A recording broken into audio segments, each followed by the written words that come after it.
Assalamualaikum warahmatullahi wabarakatuh. Salam sejahtera untuk kita semua. Salam Om Swastiastu, Namo Buddhaya, salam kebajikan. Oke, salam hangat untuk teman-teman pendengar semuanya. Di sini saya Ayu Novitasari sebagai moderator untuk episode podcast pertama di YouTube Detak Pustaka ini. Saya menghadirkan founder langsung dari penerbit Detak Pustaka. Sudah terhubung ya. Oke, hari ini hari yang cukup cerah, teman-teman. Jadi hari ini kita akan mengulik lebih dalam bagaimana rekam jejak dari penerbit Detak Pustaka. Untuk pertama, halo Mas Arif. Halo. Suara aman ya? Aman. Oke. Untuk pertama nih Mas, bisa memperkenalkan diri dan peran Mas Arif di perusahaan Detak Pustaka ini. Halo semuanya, perkenalkan nama saya Muhammad Arif, lengkapnya biasa dipanggil Arif. Posisi saya sekarang sebagai direktur. Oke Gitu Mas. aja, Cukup menarik ya dengan nama Detak Pustaka ini. Jadi saya pengen tahu nih makna dibalik dari Detak Pustaka itu apa ya Mas ya? Mau maknanya atau sejarahnya dulu? Boleh maknanya dulu Mas. Kalau maknanya sebenarnya sederhana. Detak itu kan getaran ya. Pustaka itu suatu tempat yang banyak bukunya. Jadi ya getaran untuk perbukuan sebenarnya.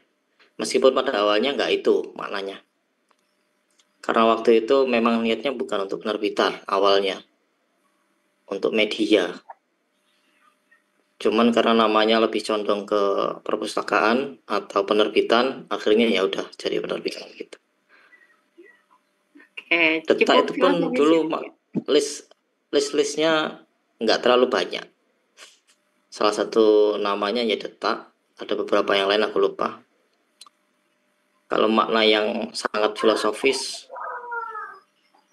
nggak ada sih. Oke, kalau boleh tahu nih Mas ya, Detak Pustaka ini kapan dan apa yang melatar belakangi berdirinya Detak Pustaka? Nah ini masuk ke sejarah tadi. Detak Pustaka didirikan 2017 pertengahan. Cuman benar-benar kita operasionalkan itu November 2017. Awalnya bukan Detak Pustaka namanya, karena dulu kan mulainya dari blog pribadi ya. Yang dulu saya suka nulisnya pun nulis diary, karena nggak ngapa-ngapain, enaknya ngapain ya nulis aja lah. Terus mulai benar-benar jadi nama Detak Pustaka itu 2018, kalau nggak salah Maret. Itu namanya udah Detak Pustaka, mulai jalan sebagai penunjang penerbitan, karena awalnya nggak penerbitan, itu pertengahan 2018. Jadi pada awalnya sebenarnya Detak Pustaka itu ya blog diary untuk saya sendiri. Terus yang kedua, ganti nama, kan awalnya Jejak Tarsius ya, karena dulu saya tidurnya pagi, malam itu nggak tidur.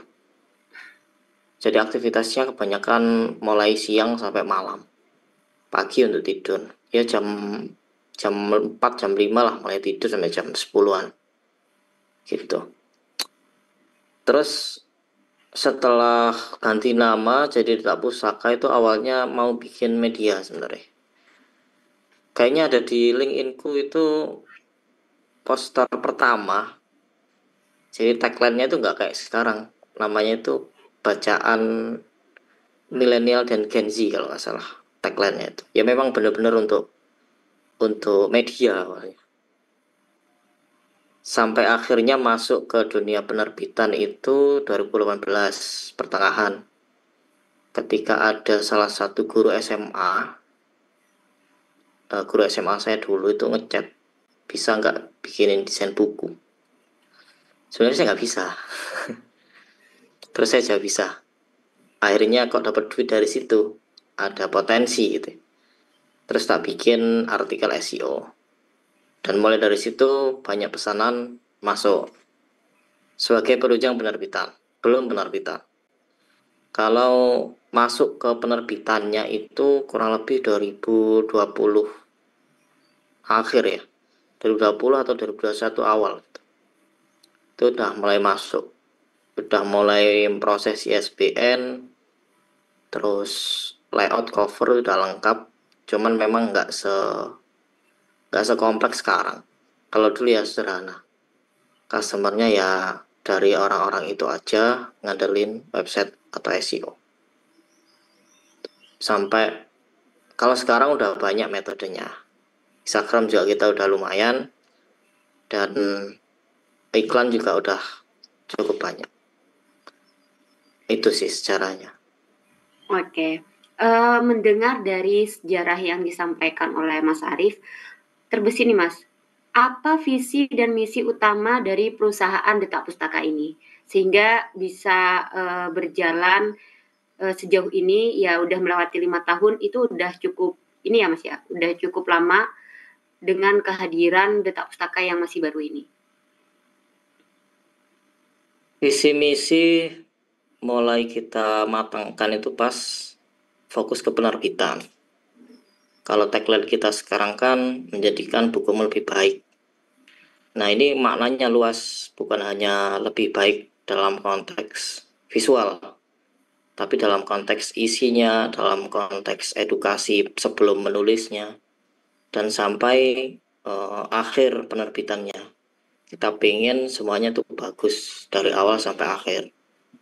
Terus tujuan kita untuk Detak Pustaka pun luas ya, karena di salah satu visi itu kan yang menjadikan buku lebih baik itu kan kompleks. Kita punya banyak program gratis, salah satunya webinar yang sering kita adakan itu kan gratis. Dan dulu-dulu pun pas masih saya pegang sendiri sering ngadain webinar gratis. Kalau nggak salah dulu awal tuh 2022 paling, itu di rumah kakek waktu itu webinar pertama gratis bahas tentang penulisan blog. Terus kita juga berkomitmen bantuin penulis ya, memudahkan penulis gimana cara nerbitin buku yang efektif, efisien, dan nggak makan banyak biaya dan waktu. Itu. Melihat dari visi misi tersebut, Detak Pustaka ini kan stafnya rata-rata WFH ya Mas ya, work from home. Jadi nilai-nilai apa saja yang menjadi pondasi budaya dalam kerja di perusahaan Detak Pustaka ini? Nilai atau budaya kita yang paling utama itu disiplin. Makanya setiap meeting itu pasti ada aturan-aturan tertentu yang nggak boleh dilanggar. Contohnya kayak meeting tuh 5 menit sebelumnya harus sudah ada, itu wajib dari dulu tak terapkan. Terus kalau ada apa-apa izin itu wajib, karena kita kan online, kebanyakan online WFH, jadi agak susah kalau nggak digituin. Kalau dibilangin langsung juga agak susah, ditelepon pun juga ya kurang lah hasilnya. Jadi budaya-budaya disiplin tuh selalu kita tegakkan dari dulu, dari awal perusahaan ini rekrut pegawai sampai sekarang. Oke. Masuk ke layanan atau yang diberikan oleh Detak Pustaka kepada teman-teman klien ya Mas ya. Jadi bisa dijelaskan Mas Arif mengenai layanan atau jasa utama yang ditawarkan oleh Detak Pustaka ini? Kita punya semua layanan yang dibutuhkan untuk seseorang yang pengen nerbitin buku, mulai dari awal dia sebelum nulis sampai naskahnya selesai itu kita ada. Misalkan untuk pelatihan penulisan kita ada setiap bulan, meskipun itu juga dari penulis-penulis kita juga, dari penulis untuk penulis lagi. Terus Instagram kita juga selalu menghadirkan konten-konten edukasi tentang kepenulisan. Terus yang kedua, untuk pracetak kita juga punya jasa pracetak, editing, cover, layout itu kita semua ada. termasuk penerbitan. Penerbitan kita kemarin baru launching satu paket terbaru all in one 1,6 itu udah lengkap sama pengurusan haki. Saya rasa itu paling murah ya, untuk di hampir semua penerbit itu paling murah, karena nggak banyak penerbit yang menawarkan paket haki di dalam paket penerbitannya, apalagi dengan harga yang sangat terjangkau. Terus yang terakhir kita punya percetakan. Kita bisa cetak buku, berbagai macam buku bisa. Terus toko kita juga punya. Jadi kalau overall layanan yang kita punya, hampir semua layanan penerbitan kita punya. Kalau yang lebih condong tentu di paket penerbitan. Kalau untuk teman-teman yang lihat video ini, teman-teman YouTube Duta Pustaka yang pengen nerbitin buku, saya punya saran di paket all in one. Itu paket paling murah dengan benefit paling banyak. Ada sih yang lebih murah, cuman belum ISBN dan hakinya belum ada. Kalau ini hanya 1,6 juta, itu udah dapat ISBN, udah dapat haki.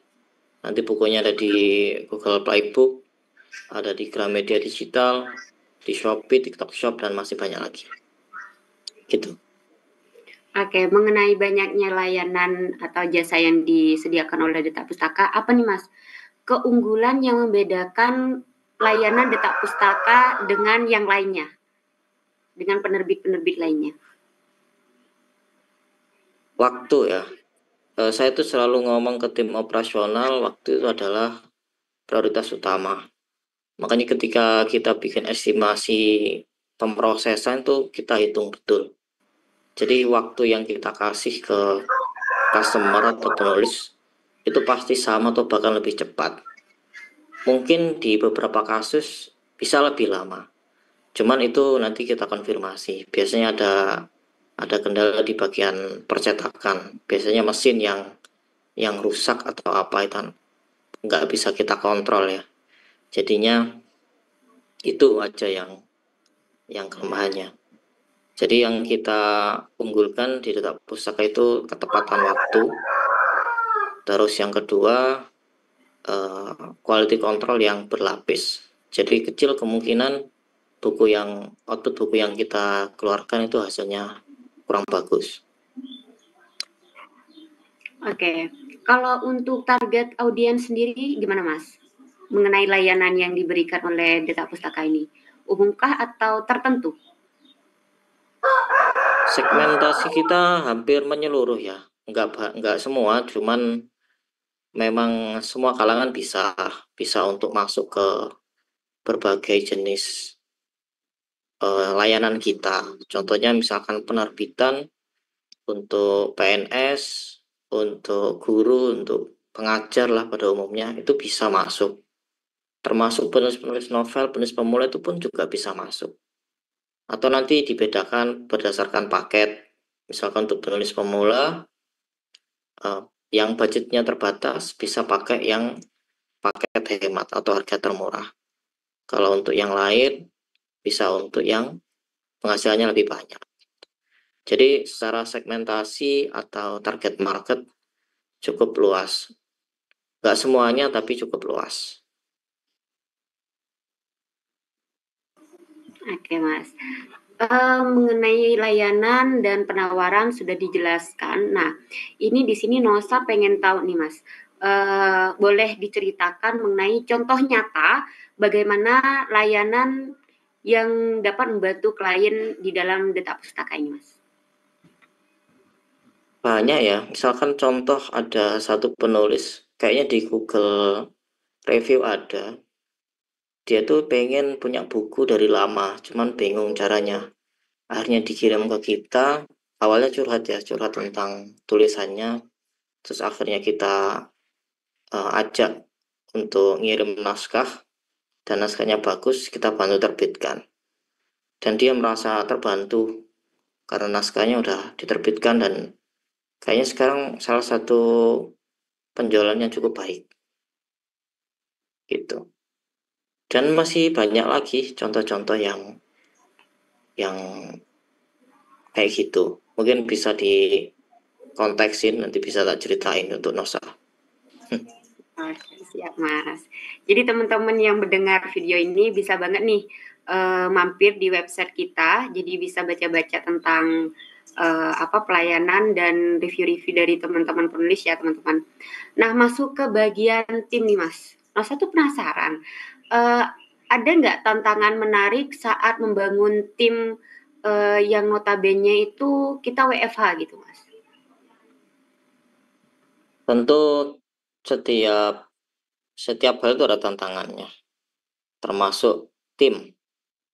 Duta Pustaka itu menerapkan sistem hybrid dan ada sistem WFA, WFO juga. WFA nanti untuk tim-tim mungkin yang sifatnya operasional, packing, lalu tim toko, dan yang berhubungan sama customer di toko atau di kantor. Itu nanti pasti WFA. Kalau WFH atau yang kerja di rumah masing-masing, customer service itu bisa, terus CRM itu juga bisa, medsos nggak harus ke kantor juga. Kalau hybrid, toko itu bisa hybrid. Nah, dari macam-macam metode kerja itu banyak menimbulkan tantangan. Salah satunya mengkoordinasikan gimana caranya biar sinkron sama teratur. Nah, itu cukup tantangan tuh. Nah, meskipun agak susah, tapi sejauh ini udah cukup teratasi dengan banyak tools yang kita pakai, dengan banyak sering kita melakukan Google Meet ataupun meeting online untuk mengkoordinasikan tugas. Ya, tantangannya nggak terlalu rumit, cukup teratasi karena saya pun dulu backgroundnya freelancer, kerjanya online, jadi cukup tahu tentang alur kerja online itu gimana. Oke Mas, mengenai tantangan yang sudah dijelaskan tadi itu terbesit nih Mas. Apa ada momen yang paling membanggakan dalam perjalanan perusahaan bisnis di penerbitan ini Mas? Kalau momen membanggakan sih, saya rasa hampir semua momen tuh membanggakan ya. Saya nggak memisahkan satu momen tertentu. Semua momen membanggakan. Misalkan momen meeting bersama itu juga membanggakan karena dulu pun saya mengimpikan untuk punya tim ya. Karena sejak SMP cita-cita saya kan pengen punya perusahaan yang bantuin orang gitu, bantuin orang dalam konteks apapun. Misalkan dalam konteks lowongan kerja, terus dalam konteks bantuin di layanan kita. Jadi setiap langkah perusahaan ini maju, grow dari tahun ke tahun itu cukup membanggakan. Jadi lihat semua laporan yang dipunya tim dari tahun ke tahun membaik, itu yang membanggakan. Jadi overall hampir semua aspek itu membanggakan. Nggak ada satu aspek yang tak anak emaskan, tuh nggak ada. Oke siap Mas. Di zaman yang sekarang ini inovasinya terus berkembang dan terus maju, saya juga pengen tahu nih Mas, bagaimana perusahaan Detak Pustaka ini mengikuti perkembangan tren dan teknologi di dalam industri ini? Kita punya banyak mitigasi terkait masa depan. Contohnya di medsos. Di medsos itu wajib ngecek perkembangan medsos, jadi nggak boleh stuck dengan ilmu-ilmu lama, karena itu sering di pengembangan pegawai itu kan tak kasih beberapa mentoring dari entah itu kelas atau dari saya sendiri. Nah, itu tujuannya ya untuk menghadapi tantangan ke depan, karena perubahan juga akan semakin cepat.